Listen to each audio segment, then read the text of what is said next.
NASA's investment in studying UFOs on the Moon was money well spent. Two ex-NASA mission specialists exposed in the 1970s that NASA astronauts had informed Mission Control that they had seen alien spaceships on the lunar surface.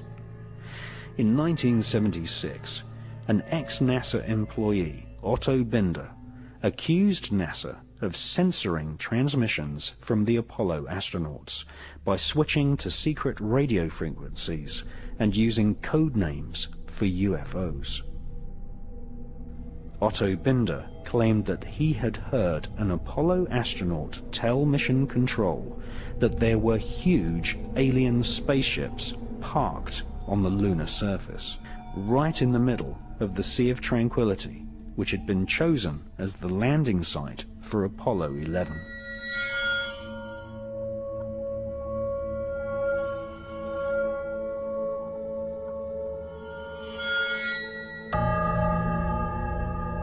It's one small step for man, one giant leap for mankind.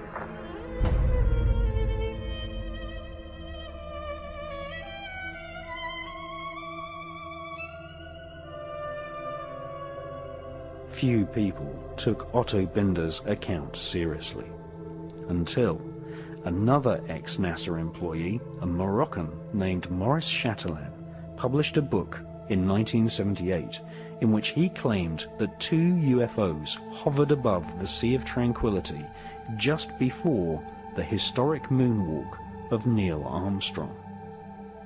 Maurice Chatelain was a NASA insider. He invented many of the radio and radar communication systems for the Apollo missions. He had 11 patents awarded for his inventions and had a high-level NASA security clearance, able to talk freely with senior NASA officials. In his book, he quoted radio transmissions between Apollo astronauts and Mission Control. According to Maurice Chatelain, the astronauts informed NASA that there were alien spacecraft lined up on the far side of a nearby crater, observing the historic moonwalk of Neil Armstrong. During his time working on the Apollo space program, Chatelain learnt that aliens not only exist, but that they have had a major role in shaping, and in some cases destroying, civilization. The title of Maurice Chatelain's book proves he was in no doubt that aliens had invaded planet Earth in the past.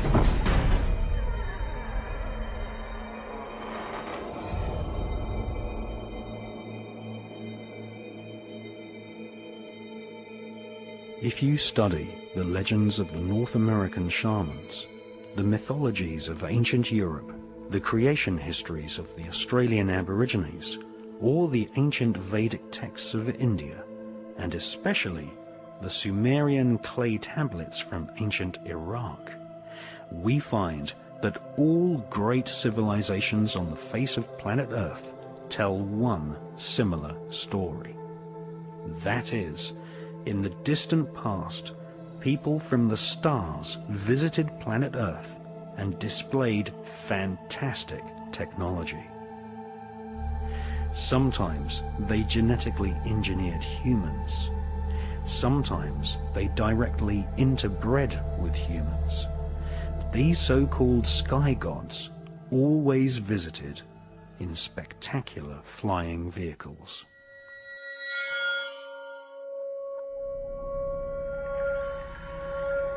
And the watchers from the sky saw the daughter of man were beautiful.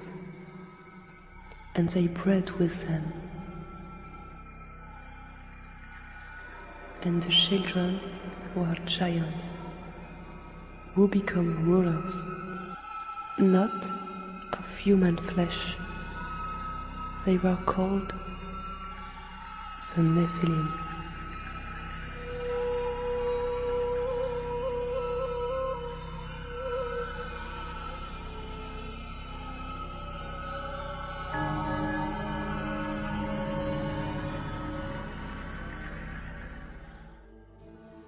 The most ancient written texts on planet Earth date from the Indus Valley and make up a corpus of works called the Vedas.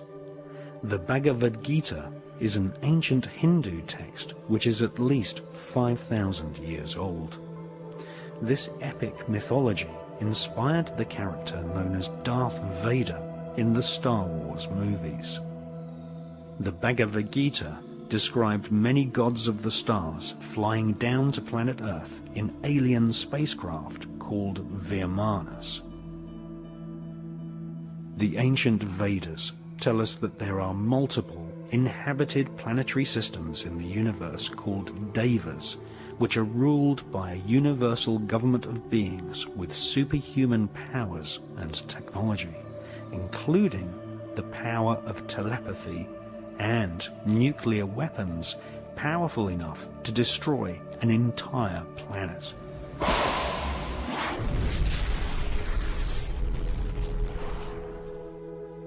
The Hindu legends tell us that the Vimanas were like flying saucers, which had stealth technology, able to make themselves invisible, and were able to detect enemy craft at great distances using a form of psychometric radar.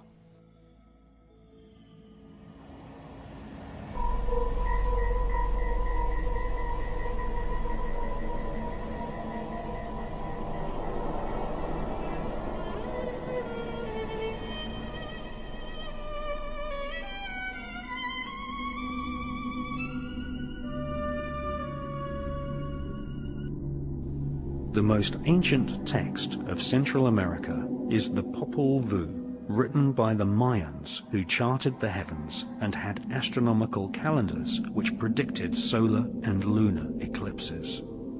The Popol Vuh describes the ancestors of the Mayans as great explorers who knew centuries before European scientists that the Earth was not flat, but in actual fact a sphere.